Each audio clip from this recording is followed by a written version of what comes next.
Et salut les trekkers, c'est Alex, j'espère que vous allez bien. On se retrouve aujourd'hui pour une nouvelle vidéo. Et aujourd'hui, on va parler des refuges et des cabanes de montagne. Comme vous l'aurez remarqué au vu des températures, l'hiver s'est installé en France et le bivouac est donc de plus en plus compliqué, même s'il est toujours faisable. Je me suis donc dit que l'utilisation des cabanes et des refuges pouvait être une solution pour vous pour continuer à randonner sur plusieurs jours ou passer du temps en montagne en étant un petit peu plus au chaud et un petit peu mieux protégé du froid et du vent. Dans cette vidéo, j'aborderai un peu les différents types de refuges qu'il existe. Ensuite, je vous donnerai comment ça fonctionne, comment se comporter, etc. dans ces lieux-là. Un petit peu leurs avantages et leurs inconvénients, même si on ne va pas s'attarder sur ça. Et après, je vous ferai un petit retour personnel là-dessus. Si vous n'êtes pas encore abonné à la chaîne YouTube, je vous invite à le faire en cliquant sur le bouton s'abonner. Et si le contenu de la chaîne vous plaît, n'hésitez pas à laisser votre meilleur pouce bleu. On attaque de suite avec les différents types de refuges et de cabanes. Donc le premier type, c'est les refuges gardés. Alors là, il faut aussi faire une petite différence. Vous avez des refuges gardés à l'année, c'est-à-dire été comme hiver. C'est que le cas par exemple du refuge Vallon à côté de Cauterets. Et vous avez des refuges gardés uniquement l'été qui vont se transformer donc en refuges non gardés l'hiver. Vous avez des refuges qui sont non gardés à l'année. On appelle plutôt ça des cabanes. Souvent, ce sont des cabanes de bergers, mais pas tout le temps. Et donc, ce sont des cabanes où vous pouvez venir dormir, vous ravitailler, on va dire manger, vous réchauffer, etc. Mais il n'y a pas de gardien qui va vous accueillir. Également, sur la plupart des refuges, vous avez des salles hors sac. Une salle hors sac, c'est une salle où les gens qui ne vont pas forcément aller dans le refuge pour dormir ou manger peuvent justement aller manger et se reposer. Il y a parfois un poêle, une table, du gaz, etc. Ça dépend des refuges. Mais on appelle ça la sac hors sac. Pourquoi? Parce qu'en fait, c'est qu'on va sortir le pique-nique hors du sac pour pouvoir manger. Donc l'appellation hors sac vient de sortir le pique-nique hors du sac. Il faut savoir qu'en France, on a à peu près 300 refuges dans nos massifs montagneux. La plupart, un tiers, les 120 sont gérés par le CAF, le Club Alpin Français. Après, on a des refuges publics, c'est-à-dire qui appartiennent aux mairies, aux communes, etc., aux parcs nationaux. Et ensuite, on a des refuges privés. Donc le CAF, public, privé. Sachant que le CAF, comme je vous l'ai dit, détient 120 refuges à peu près, donc un peu plus du tiers des refuges montagne. Pour revenir sur le refuge gardé, comme il y a un gardien et des aides-gardiens qui vont vous proposer un service de restauration, de couchage, de préparer vos pique-niques pour le lendemain, etc., ces refuges-là sont payants si on veut bénéficier de ces services. On peut aussi prendre simplement une bière, une petite tarte à la myrtille si on s'arrête en journée, mais là aussi il faudra un petit peu débourser d'argent, c'est normal. Ensuite, vous avez les refuges non gardés qui sont gratuits ou qui demandent une participation sur la volontariat. C'est-à-dire que je sais que le refuge des Oulettes de Gaume, l'hiver, est ouvert à tous, mais on peut faire un don sur le site du CAF de la vallée. Donc voilà. Également, souvent les refuges non gardés ou les cabanes sont un petit peu plus rustiques et il y a un petit peu moins de confort que dans des refuges gardés où on peut avoir la douche, des toilettes, etc. Mais pas toujours non plus. Si vous voulez des infos sur quel refuge il existe près de chez vous, où est-ce que vous pouvez dormir, est-ce qu'il est gardé, est-ce qu'il est non gardé, combien il y a de couchage, est-ce qu'il y a de l'eau, est-ce qu'il y a du chauffage, etc., enfin du gaz, je vous invite à aller sur le site de refuge.info, Refuge Info. Je vous mettrai une petite capture vidéo du site. Il est très bien fait. On a tout l'ensemble des informations, du nombre de couchages et parfois on a même le lien vers la page directe du refuge pour pouvoir réserver, le mail du gardien, son numéro de téléphone pour pouvoir réserver. On va passer maintenant à la partie à quoi ça sert, à qui c'est destiné et comment ça fonctionne. Donc à quoi ça sert un refuge? Donc déjà, il faut comprendre que ce n'est pas un hôtel, c'est un lieu de passage ou de repos pour les gens qui pratiquent une activité liée à la montagne, que ce soit des randonneurs, des alpinistes, des mecs qui font de l'escalade, des grimpeurs, etc., etc. Donc c'est pas un lieu de villégiature, c'est ça qu'on dit?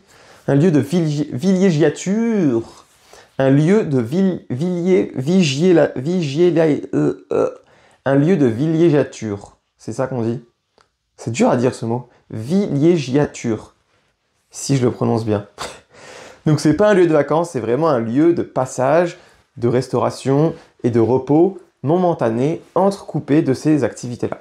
Et donc il est important de respecter l'ensemble des personnes qui vont venir ici. Le mode de fonctionnement, comme je vous le disais précédemment, ce n'est pas un hôtel, vous n'allez pas venir mettre les pieds sous la table, entre guillemets. C'est bien d'avoir un esprit de solidarité ici, de demander au gardien s'il a besoin d'un coup de main pour, je sais pas, passer un coup de balai, ranger du bois, alimenter le poêle. Moi, ce que je fais souvent, c'est demander au gardien s'il a besoin qu'on redescende les poubelles du refuge. Parce qu'autrement, il doit se les trimballer une fois par semaine ou autre pour les redescendre en vallée. Et également, vous n'avez pas à laisser vos propres déchets. Si vous mangez vos lyophilisés ou vos barres de céréales, les déchets que vous créez, vous ne les laissez pas dans le refuge, vous devez les redescendre. Et si vous pouvez, par la même occasion, proposer au gardien de descendre le reste des poubelles, ça lui fera très plaisir, ça lui évitera de devoir se surcharger lorsqu'il ira faire les ravitaillements. Puisque oui, les ravitaillements, vous en doutez, sont faits par hélico au début de la saison, c'est-à-dire pour le gros du matériel, le gaz, les grosses conserves, etc. Et après, c'est fait à la semaine ou au mois à dos d'homme ou à dos d'âne, et parfois d'hélicoptères pour les plus gros, ce qui explique que les prix de nuitée, de demi-pension soient assez chers. On tourne, on va dire, entre 40 et 60 euros, je dirais, même si j'ai déjà vu plus, la moyenne se situera autour des 50 euros pour une demi-pension. Pensez également, lorsque vous allez dans un refuge, d'avoir du liquide. C'est possible qu'il y ait la carte, mais c'est assez rare puisqu'on se retrouve en montagne, donc il n'y a pas de couverture réseau, donc c'est un peu compliqué d'avoir la carte et le TPE, là, le boîtier pour les cartes, et puis c'est plus facile pour eux de gérer avec du liquide. Donc pensez à prendre du liquide avec vous, et assez et suffisamment pour pouvoir peut-être tenir plusieurs jours. Au niveau des repas, c'est pas un restaurant non plus, c'est assez fixe. Vous pouvez demander si vous avez des intolérances, des allergies ou que vous avez des régimes alimentaires spéciaux, c'est-à-dire végétariens ou autres. Mais bon, moi je trouve qu'on s'adapte au lieu où on va, mais on n'est pas là pour débattre de ça. Donc oui, c'est pas menu à la carte, c'est un menu qui est fixe et tout le monde demande la même chose. Également, petite règle de bienséance, lorsque vous rentrez dans un refuge, vous devez enlever vos chaussures de randonnée et mettre ou pas les crocs ou les pantoufles qui sont à votre disposition. Et s'il vous plaît, je le dis puisque je l'ai vu, les crocs c'est fait pour l'intérieur, n'allez pas mettre les crocs du refuge pour sortir avec. C'était cet été, j'étais au refuge des Oulettes de Gob, j'ai vu des Espagnols en crocs à l'extérieur. Ça sert à rien en fait, hein. C'est fait pour avoir une zone propre à l'intérieur et une zone sale extérieure. À l'extérieur, vous êtes avec vos chaussures de randonnée. À l'intérieur, vous êtes pieds nus ou en crocs. Mais n'allez pas faire les chaussures de randonnée à l'intérieur ou les crocs à l'extérieur. Ça sert à rien. Je préfère le préciser. Également, ce qui peut être bien, c'est de prendre un drap de sac, c'est-à-dire un drap de soie, un sac à viande pour dormir dans la literie du refuge. On va passer rapidement aux avantages et aux inconvénients. L'avantage que je trouve au refuge, c'est que pour les débutants qui n'ont pas envie de s'acheter beaucoup de matériel de bivouac, d'autonomie, etc., ça va leur permettre de découvrir la randonnée dans une zone confortable, entre guillemets.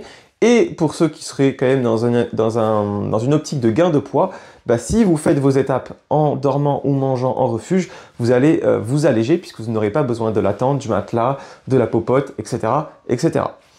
L'autre avantage que je trouve à ces endroits-là, c'est de faire des rencontres, de partager des moments conviviaux avec des gens, d'apprendre à connaître des gens. Donc ça, c'est vraiment super sympa pour l'avoir vécu plusieurs fois. De découvrir aussi un lieu, son histoire, de discuter avec le gérant. Et pour le côté un petit peu confort, je le mets entre guillemets parce que moi je trouve pas forcément qu'un refuge c'est confortable. Mais en tout cas, ça sera théoriquement plus confortable qu'un matelas de tente. Mais je dis bien théoriquement parce que pour moi, c'est plutôt l'inverse. De toute façon, que ce soit en mon refuge ou dans ma tente, je ne dors pas forcément très bien en dehors de mon lit, mais bon, c'est un autre sujet. L'inconvénient de la nuitée ou de la demi-pension en refuge, ça va être son prix. Ça va être beaucoup plus cher de faire une aventure en dormant en refuge qu'en étant en autonomie en bivouac. Ensuite, ça va être le bruit et le sommeil qui va être perturbé. Vous êtes sur des dortoirs assez nombreux, donc il va y avoir des gens qui vont parler, il y a des gens qui vont se lever la nuit pour aller pisser, il y a des gens qui vont se lever à 3 ou 4 heures du matin parce qu'ils font la voie de la face nord en alpinisme et qu'il faut qu'ils soient rentrés à telle heure, donc ils vont partir aux aurores. Il y a ceux qui vont ronfler, les Espagnols notamment, et les Français aussi, mais les Espagnols ils ronflent beaucoup je trouve. Déjà, si vous n'avez pas de boule qui est, pas de masque, vous dormez mal. Et même avec ça, vous avez le risque qu'il fasse un peu trop chaud parce que le poêle il a bien été chargé, ou qu'il fasse un peu froid parce que le poêle n'a pas été allumé. Enfin, moi, je trouve qu'on est mieux servi dans sa tente, mais ça, ce n'est que mon avis. Pour conclure cette vidéo, je vous ferai mon avis personnel de mon expérience. Personnellement, moi, je ne suis pas un grand utilisateur des refuges de montagne, en tout cas pas de la demi-pension. Je l'utilise parfois en non gardé l'hiver, comme j'avais fait la vidéo aux Zoulettes de Gob. Voilà. Ou vous vous rappelez peut-être la nuit en cabane pour le premier de l'an du 2020 à 2021. Ce que je compte peut-être faire cette année, on verra. Et autrement, moi ce que je trouve bien, c'est si vous n'aimez pas comme moi aller dormir là-bas, c'est quand même, vous allez sur une rando à la journée ou sur un trek de plusieurs jours, et bien vous arrivez à midi ou à 15 h dans un refuge, vous arrêtez prendre une petite bière ou un petit coca, vous prenez une tarte à la myrtille par la même occasion, comme ça vous arrêtez de discuter avec le gardien ou les gens qui sont en terrasse dehors, vous faites marcher l'économie de la vallée et de la montagne, et tout le monde est content, et vous repartez pour votre randonnée ou votre trek, et vous dormez dans votre tente ou chez vous le soir. Comme ça, tout le monde est content, ça a fait tourner l'économie, vous avez rencontré des gens, les gens du refuge ont travaillé, et vous avez pu avoir votre petite bière, votre petit coca et votre petit tarte à la myrtille pour le goûter. Après aussi, personnellement, je trouve que le souci maintenant, c'est que de plus en plus de refuges se transforment en hôtels d'altitude. On peut le voir notamment avec le refuge Vallon dans la vallée du Marcado. Ça devient un gros truc où il y a plus de X places, je ne sais plus. C'est vraiment massif, ça fait quand même assez tache dans le paysage. Pour y avoir été cet été, j'ai pas trop kiffé l'accueil entre guillemets. Je trouve que en fait, c'est pas leur faute, c'est qu'ils ont tellement de gens toute l'année qu'ils peuvent pas avoir un accueil qualitatif tout au long de l'année. Alors il y avait des gens très bien, mais il y avait des gens, j'ai l'impression que c'est plus des hôteliers que des passionnés de montagne. Vous leur posez des questions sur la montagne, ils ne savaient pas vraiment répondre. J'essayais d'engager la discussion sur les randonnées faisables autour, ça répondait pas. Et à l'inverse, j'étais allé au refuge d'Estom. Là, je suis tombé sur une équipe très petite, très familiale, très passionnée.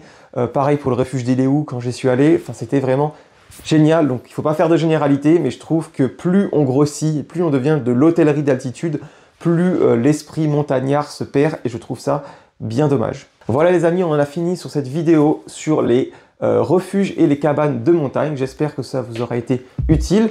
Nous, on se dit à la prochaine pour une nouvelle vidéo. Ciao, ciao!